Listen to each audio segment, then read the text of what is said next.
서울 지하철 1호선에서 매일 같은 시간, 같은 자리에 앉아 한 여인을 관찰하던 노인의 이야기가 많은 이들의 마음을 울리고 있습니다. 시력을 잃어가는 상황에서도 마지막으로 그녀의 모습을 기억하기 위해 매일 기록을 남겼던 그의 일상이 뜻밖의 반전을 맞게 됩니다.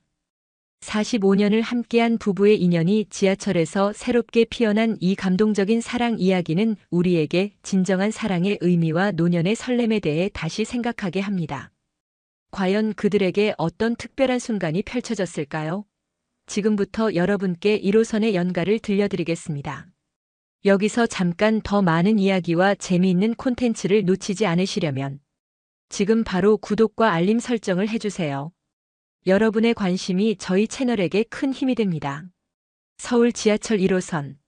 출퇴근 시간이 지나면 사람들의 발걸음도 조금은 느긋해지죠.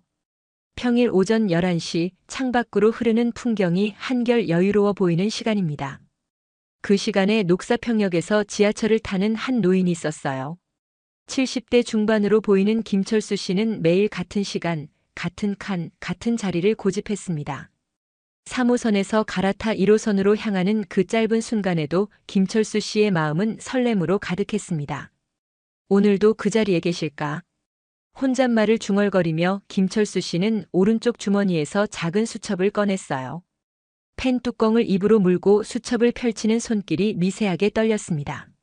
30년 동안 중학교에서 국어를 가르쳤던 그는 은퇴한 지 10년이 지났지만 여전히 관찰하고 기록하는 습관은 버리지 못했죠. 특히 요즘은 그 습관이 더 간절해진 이유가 있었습니다. 기차가 들어오고 문이 열렸습니다. 김철수 씨는 넷째 칸으로 향했어요. 그리고 자리에 앉자마자 시선은 자연스럽게 맞은편으로 향했습니다. 아직 오지 않으셨군요. 김철수 씨는 안경을 고쳐 썼습니다. 요즘 들어 시력이 급격하게 나빠지고 있었어요. 의사는 노화로 인한 황반변성이라고 했습니다. 시간이 지날수록 시야 중앙부터 점점 흐려질 거라고 했죠. 철수 씨는 그 사실을 누구에게도 말하지 않았어요. 심지어 45년을 함께한 아내 영숙 씨에게도요. 다음 역에서 문이 열리고 사람들이 내리고 탔습니다. 그리고 그 순간 김철수 씨의 눈빛이 달라졌어요. 70대 초반으로 보이는 우아한 할머니가 천천히 걸어와 맞은편 자리에 앉았습니다. 오늘도 단정한 머리에 은은한 향수 냄새가 납니다. 김철수 씨는 수첩에 날짜를 적었어요. 2025년 5월 16일 금요일. 분홍색 카디건, 베이지색 모자. 그녀는 매일 다른 옷을 입었어요. 오늘은 분홍색 카디건에 베이지색 모자를 쓰고 있었습니다. 철수 씨는 그녀의 모든 것을 기록했습니다. 주름진 손등에 끼워진 오래된 반지, 가방에서 책을 꺼내는 우아한 손짓, 창밖을 바라보는 고요한 눈빛까지. 73세의 김철수 씨에게 이 시간은 하루 중 가장 소중한 순간이었죠. 처음 그녀를 본 건 6개월 전이었습니다. 우연히 같은 시간, 같은 칸에 탔던 거죠. 그때부터 김철수 씨는 매일 녹사평역에서 1호선을 탔어요. 목적지가 있어서가 아니라 그저 그녀를 보기 위해서였습니다. 철수 씨의 눈을 통해 보면 그녀는 지하철이라는 무채색 공간에 유일하게 존재하는 색이었어요. 괜찮으시면 이거 읽어보세요. 갑작스러운 목소리에 철수 씨는 놀라 고개를 들었습니다. 그녀가 건네는 것은 작은 시집이었어요. 동시에 그녀의 미소가 철수 씨의 시야를 가득 채웠습니다. 철수 씨는 얼굴이 붉어지는 것을 느꼈어요. 6개월 동안 한 번도 말을 건네지 못했는데 그녀가 먼저 다가온 것입니다. 네, 감사합니다. 떨리는 손으로 시집을 받아든 철수 씨는 첫 페이지를 펼쳤어요. 그곳에는 작은 글씨로 메모가 적혀 있었습니다. 매일 같은 시간에 만나는 인연이 있다면 그건 우연이 아니라 운명 아닐까요? 저는 박미자입니다. 철수 씨의 심장이 빠르게 뛰었어요. 눈앞에 글씨가 흐릿하게 보였지만 그것은 시력 때문만은 아니었습니다. 감정이 복받쳐 올라왔죠. 그는 고개를 들어 그녀를 바라보았습니다. 미자 씨는 미소를 지으며 창밖을 보고 있었어요. 마치 오랫동안 이 순간을 기다려왔다는 듯한 평온한 표정이었습니다. 저는 김철수라고 합니다. 용기를 내어 말했어요. 미자 씨는 고개를 끄덕였습니다. 이미 알고 있었다는 듯이요. 그렇게 두 사람의 대화가 시작되었습니다. 김철수 씨는 국어 교사였던 이야기를, 미자 씨는 도서관에서 사서로 일했던 이야기를 나누었어요. 대화는 자연스럽게 흘렀고 시간이 어떻게 가는지도 몰랐죠. 다음 역은 제가 내려야 해요. 내일도 같은 시간에 만날 수 있을까요? 미자 씨의 질문에 철수 씨는 망설임 없이 대답했습니다. 물론이죠. 미자 씨가 내린 후 철수 씨는 수첩을 다시 펼쳤어요. 오늘의 기록은 달랐습니다. 단순한 관찰이 아니라 대화의 내용과 감정을 담았죠. 그는 오늘 처음으로 자신의 시력 문제를 적었습니다. 의사는 빠르면 반년, 늦어도 1년 안에 중심 시력을 잃을 거라고 했어요. 그때까지 미자 씨의 모든 것을 기억하고 싶었습니다. 철수 씨는 창밖을 바라보았어요. 미자 씨가 앉았던 자리에는 이제 다른 승객이 앉아 있었지만 그의 마음속에는 여전히 미자 씨의 미소가 남아 있었습니다. 그리고 내일 그는 다시 녹사평역으로 갈 것이고 같은 시간에 넷째 칸에 탈 것이며 맞은편 자리에 앉을 것이었어요. 그것이 철수 씨의 일상이자 삶의 설렘이었습니다. 이튿날 김철수 씨는 평소보다 30분 일찍 집을 나섰어요. 오늘은 특별한 날이라는 생각에 마음이 들떠 있었습니다. 어제 박미자 씨와 나눈 대화가 밤새 머릿속을 맴돌았죠. 거울 앞에서 넥타이를 매만지며 자신의 모습을 꼼꼼히 살폈습니다. 회색 정장에 보라색 넥타이, 오랜만에 구두까지 닦아 신었어요. 어디 가세요? 이렇게 차려입고? 아내 영숙 씨의 질문에 철수 씨는 잠시 망설였습니다. 6개월 동안 매일같이 나가면서도 정확한 이유를 말한 적이 없었어요. 그저 산책이라고만 했죠. 오랜 제자를 만나기로 했어. 거짓말은 아니었습니다. 미자 씨가 철수 씨보다 5살 어리다고 했으니 학생은 아니어도 제자뻘은 되니까요. 영숙 씨는 고개를 끄덕이며 식탁에 아침을 차렸습니다. 45년 결혼 생활, 서로에 대한 믿음이 있었죠. 약은 챙겼어요? 요즘 자꾸 깜빡하시던데. 영숙 씨의 말에 철수 씨는 혈압약을 가방에 넣었습니다. 시력 문제는 여전히 말하지 않았어요. 걱정시키고 싶지 않았습니다. 그리고 어쩌면 미자 씨에게 자신의 모든 것을 보여주고 싶은 마음도 있었을지 모릅니다. 지하철역으로 향하는 발걸음이 가벼웠어요. 오늘은 무슨 이야기를 나눌까, 어떤 책을 추천해 드릴까 생각하며 걸었습니다. 국어 교사였던 만큼 책에 대한 이야기는 자신 있었죠. 하지만 동시에 미자 씨의 취향을 알고 싶었습니다. 녹사평역에 도착한 철수 씨는 평소 앉던 벤치에 앉았어요. 1호선을 기다리며 수첩을 꺼냈습니다. 어제의 기록을 다시 읽어보았죠. 점점 흐려지는 글씨를 보며 안경을 고쳐 썼습니다. 황반변성이 진행되면서 글자가 일그러져 보였어요. 의사는 특수 안경을 권했지만 큰 효과는 없을 거라고 했습니다. 기차가 도착하고 철수 씨는 넷째 칸으로 향했어요. 가슴이 두근거렸습니다.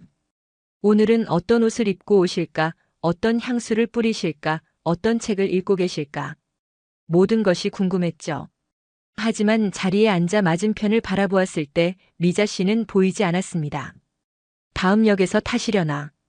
불안한 마음으로 기다렸지만 다음 역에서도 그 다음 역에서도 미자 씨는 나타나지 않았어요. 철수 씨는 종점까지 가기로 했습니다. 어쩌면 오늘은 늦게 타셨을지도 모르니까요. 하지만 결국 미자 씨를 만나지 못했습니다. 실망한 마음으로 집에 돌아온 철수 씨는 소파에 앉아 깊은 생각에 잠겼어요. 어제 시집을 돌려주지 못한 것이 마음에 걸렸습니다. 그리고 미자 씨의 연락처도 받지 못했죠. 내일은 꼭 만나야겠다고 다짐했어요. 다음 날도 그 다음 날도 철수 씨는 같은 시간에 지하철을 탔지만 미자 씨는 나타나지 않았습니다. 일주일이 지난 후 철수 씨는 용기를 내어 미자 씨가 말했던 도서관을 찾아가기로 했어요. 시내에 있는 주요 도서관 5곳을 모두 방문해 보았지만 미자라는 이름의 전직 사서를 아는 사람은 없었습니다. 그런 이름의 사서는 기억에 없네요. 혹시 다른 이름으로 일하셨을 수도 있어요. 마지막 도서관의 안내 데스크에서 들은 말에 철수 씨는 깊은 한숨을 내쉬었어요. 혹시 자신이 꿈을 꾼 것은 아닐까 싶었지만 여전히 가방 속에는 미자 씨가 준 시집이 있었습니다. 그건 분명 현실이었죠. 3주가 지났습니다. 철수 씨는 여전히 매일 같은 시간에 지하철을 탔어요. 하지만 이제는 미자 씨를 만날 기대보다는 습관처럼 되어버렸습니다. 시력은 점점 나빠졌고 의사의 예상대로 중심 시야가 흐려졌어요. 이제 사람들의 얼굴을 제대로 구별하기 힘들었습니다. 여보, 병원에 같이 가요. 요즘 자꾸 벽에 부딪히시는 것 같아서. 영숙 씨의 말에 철수 씨는 더 이상 숨길 수 없다고 느꼈어요. 그래서 모든 것을 털어놓았습니다. 시력 문제, 황반변성 진단, 그리고 미자 씨 이야기까지. 영숙 씨는 조용히 들어주었어요. 화를 내기보다는 걱정하는 눈빛이었습니다. 왜 말씀 안 하셨어요? 같이 해결 방법을 찾을 수 있었잖아요. 철수 씨는 고개를 숙였습니다. 걱정시키고 싶지 않았어. 영숙 씨는 한동안 침묵했다가 말했어요. 그 시집 한번 볼 수 있을까요? 철수 씨는 서재에서 시집을 가져왔습니다. 영숙 씨는 첫 페이지를 펼쳤어요. 그리고 잠시 후 놀란 표정으로 말했습니다. 여보, 이 필체. 제 필체랑 비슷한데요? 철수 씨는 고개를 들었지만 이제 영숙 씨의 표정도 흐릿하게 보였어요. 무슨 말이야? 이 메모요. 매일 같은 시간에 만나는 인연이 있다면 그건 우연이 아니라 운명 아닐까요? 저는 박미자입니다. 이거요. 철수 씨는 혼란스러웠습니다. 그게 무슨 말이야?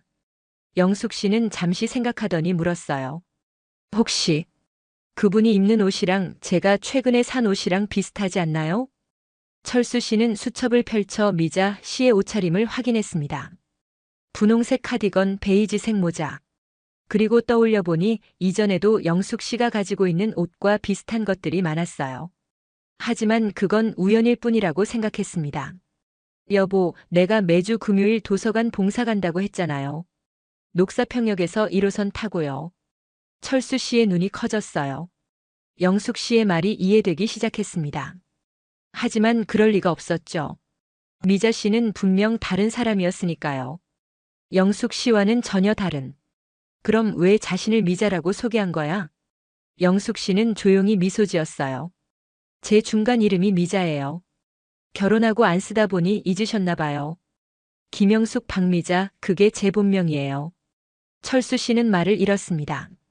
모든 것이 혼란스러웠어요. 하지만 동시에 모든 것이 맞아떨어지는 기분이었습니다. 다음 날 아침 김철수 씨는 창가에 앉아 생각에 잠겼습니다. 어제의 대화가 여전히 머릿속을 맴돌았어요. 영숙 씨는 정말 미자 씨였을까? 아니면 그저 철수 씨의 혼란을 덜어주기 위한 배려였을까요? 안경을 더듬어 쓰고 창밖을 바라보았습니다. 봄비가 조용히 내리고 있었어요. 여보, 커피 한잔 하세요. 영숙 씨가 따뜻한 커피를 내밀었습니다. 철수 씨는 고맙다고 말하며 받아들었어요. 45년 동안 같은 공간에서 살았지만 지금처럼 아내를 유심히 관찰한 적은 없었습니다. 흐릿한 시야 속에서도 영숙 씨의 손끝이 미자 씨와 같은 우아함을 지녔다는 것을 느낄 수 있었어요. 오늘도 도서관에 가시나요? 영숙 씨는 고개를 끄덕였습니다. 네, 매주 금요일이니까요. 20년 넘게 해온 봉사인데 이제 와서 못 가겠다고 하면 실망하실 거예요. 20년이라. 철수 씨는 그동안 아내의 봉사활동에 얼마나 관심을 가졌는지 생각해 보았어요. 늘 학교 일에 바쁘다는 핑계로 은퇴 후에는 자신의 취미에 몰두하느라 아내의 일상에 소홀했다는 사실을 인정할 수밖에 없었습니다. 같이 가도 될까? 영숙 씨의 눈이 커졌어요. 정말요? 갑자기? 철수 씨는 머뭇거리며 대답했습니다. 그냥 내가 하는 일을 보고 싶어서. 영숙 씨는 미소 지었어요. 그 미소가 미자 씨의 미소와 겹쳐 보였습니다. 좋아요. 함께 가요. 준비를 마치고 두 사람은 나란히 집을 나섰어요. 철수 씨는 오랜만에 아내와 함께 걷는 느낌이 새로웠습니다. 언제부터인가 둘은 각자의 일상을 살아왔죠. 나이가 들면서 대화도 줄어들고 서로의 세계가 점점 멀어진 것 같았어요. 여보, 손잡을까요? 영숙 씨의 제안에 철수 씨는 살짝 당황했습니다. 언제 마지막으로 손을 잡았더라? 10년? 20년 전? 철수 씨는 조심스럽게 아내의 손을 잡았어요. 따뜻했습니다. 그리고 익숙했죠. 마치 오랫동안 잊고 있던 감각이 돌아온 것 같았어요. 지하철역으로 향하는 내내 두 사람은 손을 잡고 걸었습니다. 가끔 철수 씨가 발을 헛디디면 영숙 씨가 살짝 방향을 잡아주었어요. 말없이도 서로를 배려하는 모습이 자연스러웠습니다. 녹사평역에 도착한 두 사람은 평소처럼 1호선을 기다렸어요. 철수 씨는 문득 궁금해졌습니다. 혹시 내가 여기서 널 기다리는 걸 알고 있었어? 영숙 씨는 잠시 생각하더니 대답했습니다. 석 달 전쯤 처음 알았어요. 우연히 같은 칸에 탔는데 여보가 절 너무 뚫어지게 보시더라고요. 처음엔 당황스러웠어요. 하지만 여보가 저를 알아보지 못하는 것 같았어요. 철수 씨는 놀랐습니다. 그런데 왜 말하지 않았어? 처음엔 그냥 우연이라고 생각했어요. 하지만 매주 같은 자리에서 계속 마주치니까 솔직히 설레더라고요. 마치 처음 만났을 때처럼요. 철수 씨는 아내의 말에 가슴이 뭉클해졌어요. 그때 지하철이 도착했습니다. 두 사람은 넷째 칸에 탔고 평소 자리에 나란히 앉았죠. 이제 맞은편 자리는 비어 있었습니다. 그럼 시집은? 내 필체가 맞아? 영숙 씨는 고개를 끄덕였어요. 네. 여보가 매일 저를 관찰하는 모습이 너무 귀여워서 용기를 내보았어요. 사실 그날 이후로 도서관에 못 간 건 제가 부끄러워서였어요. 여보를 속인 것 같아서. 철수 씨는 웃음을 터뜨렸습니다. 내가 바보였네.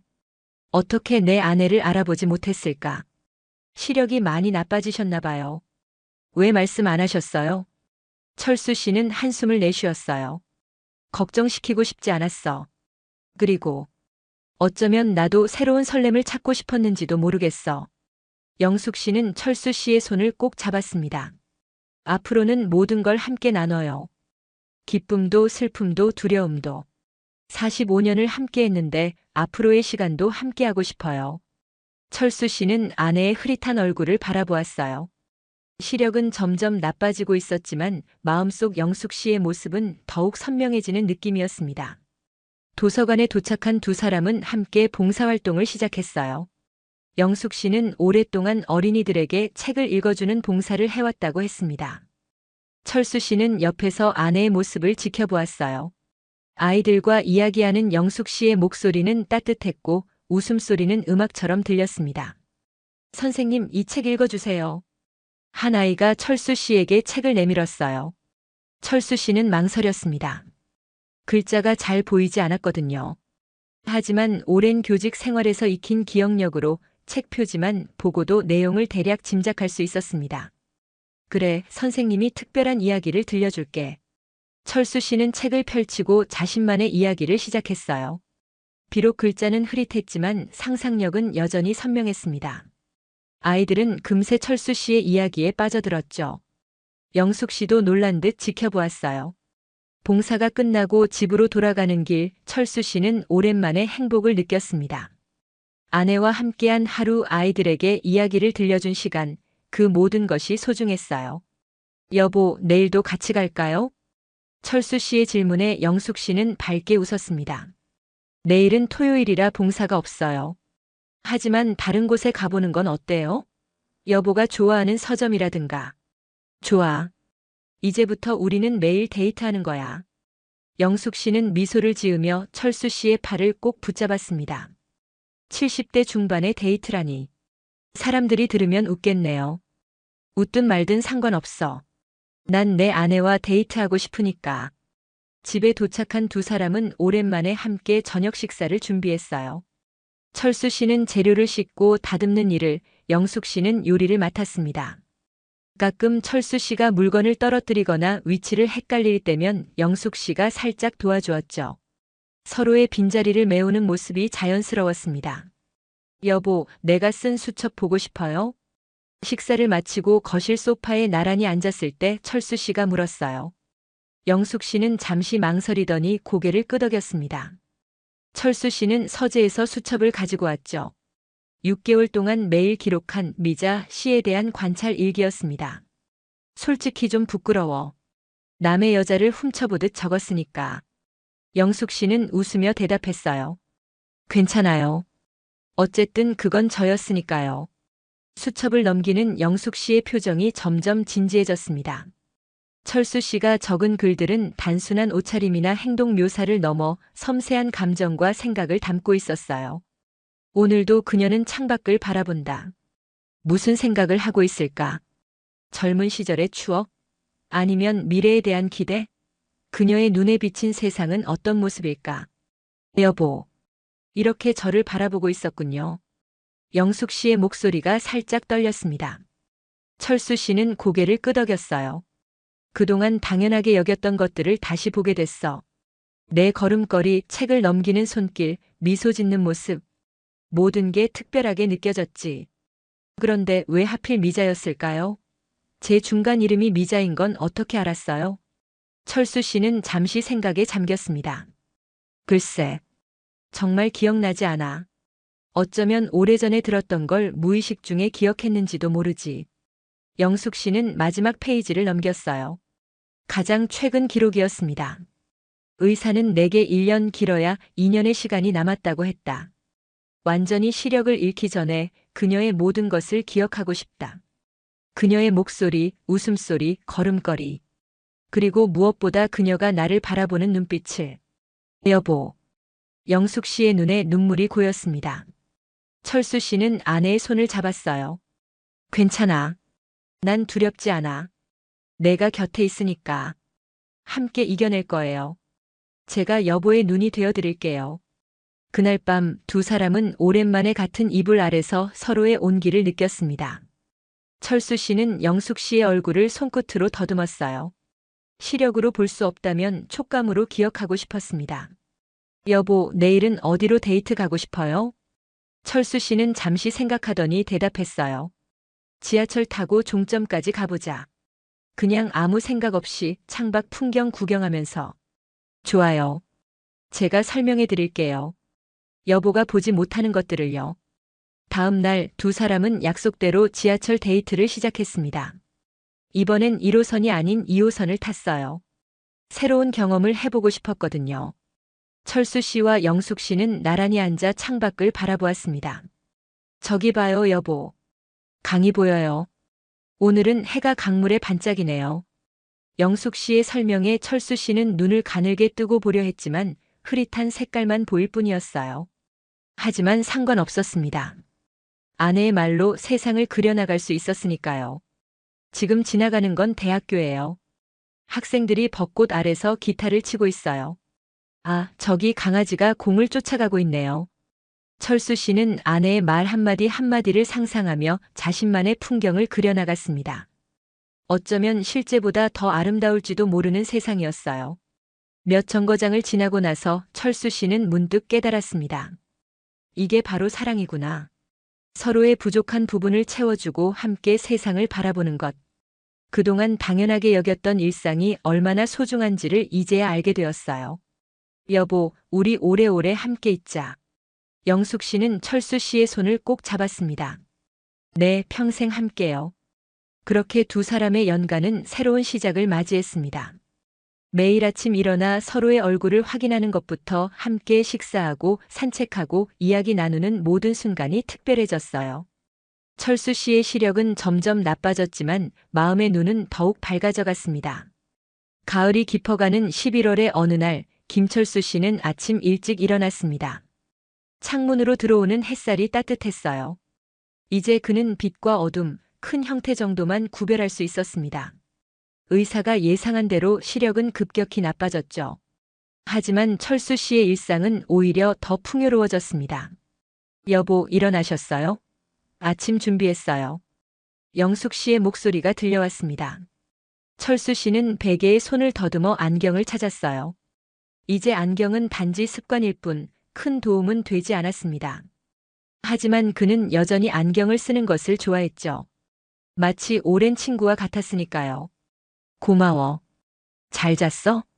철수 씨는 조심스럽게 침대에서 일어나 슬리퍼를 찾았습니다.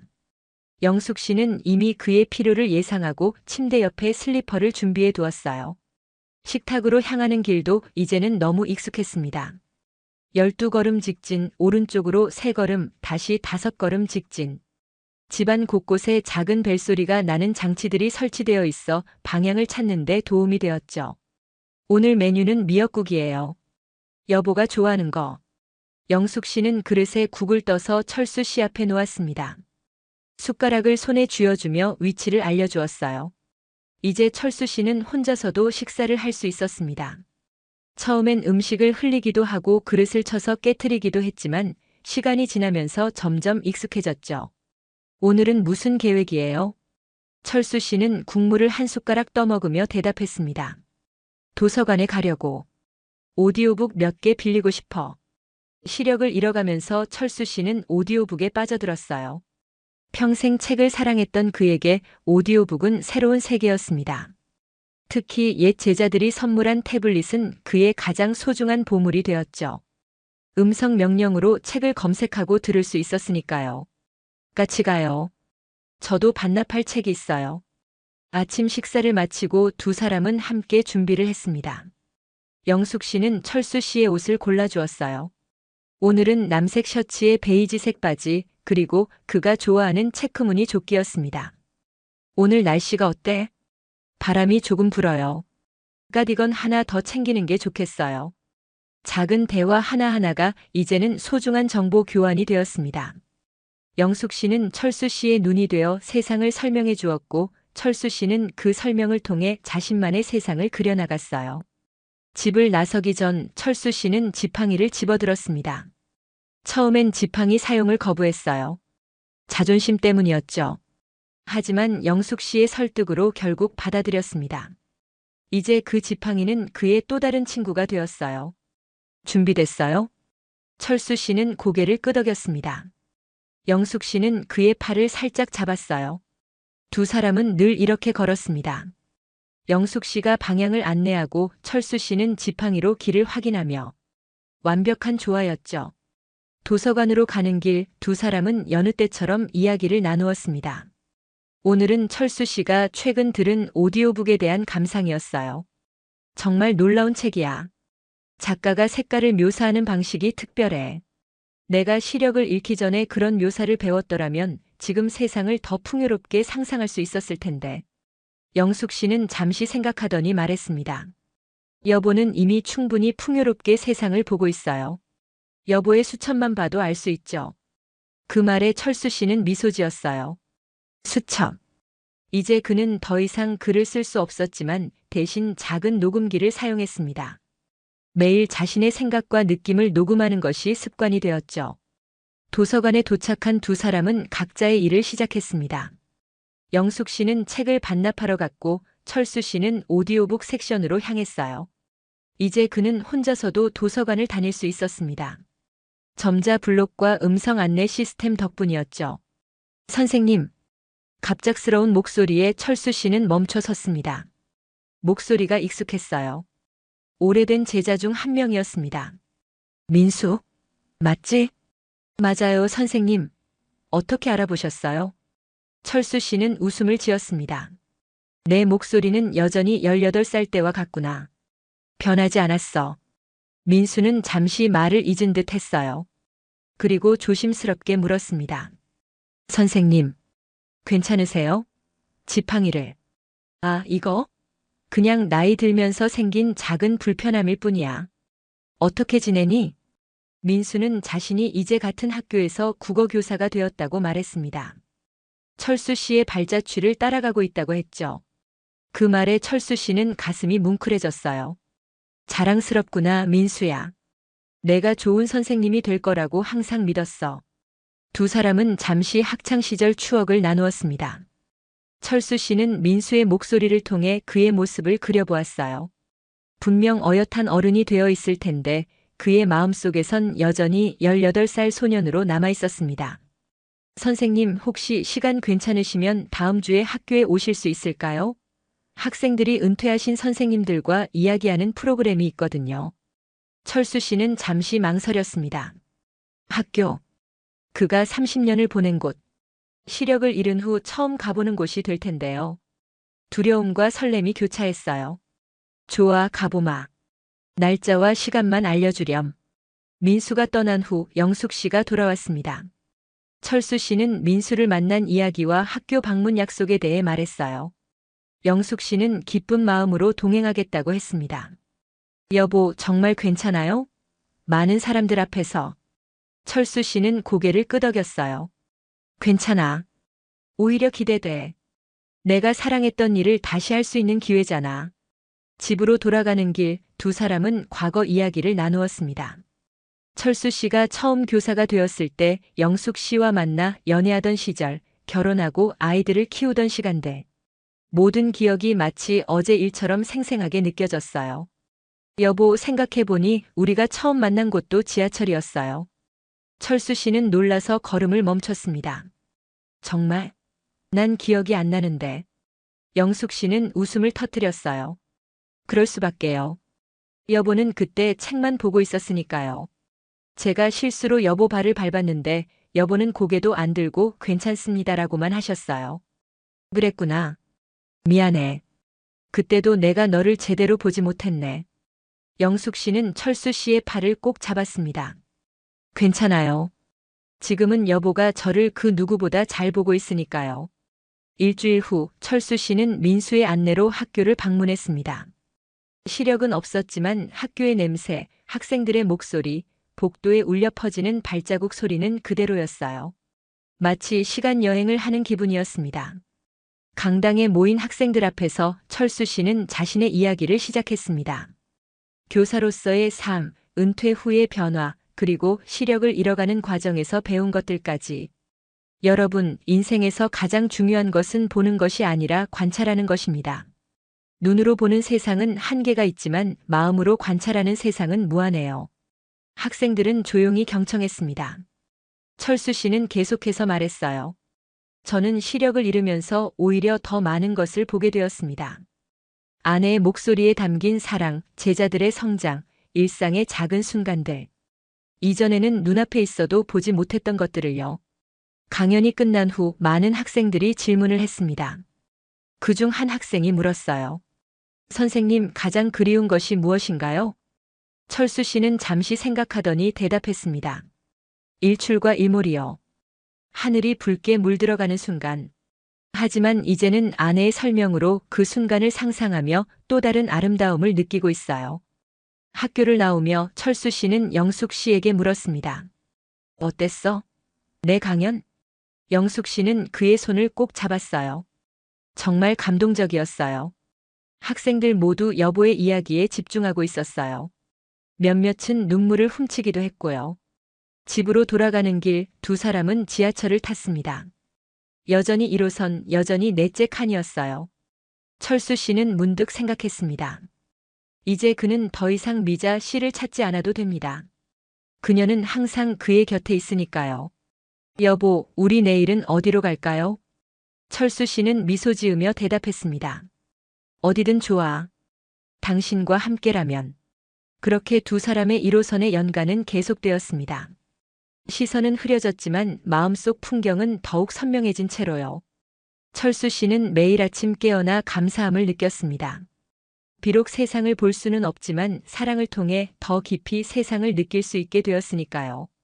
그리고 때때로 1호선 지하철이 터널을 지나 햇빛 속으로 나올 때면 철수 씨는 희미하게 빛을 느낄 수 있었습니다. 그 순간이 그에게는 인생과도 같았어요. 어둠 속에서도 언제나 빛은 존재한다는 것을, 그리고 그 빛을 함께 나눌 수 있는 사람이 있다는 것을 알려주는 순간이었습니다.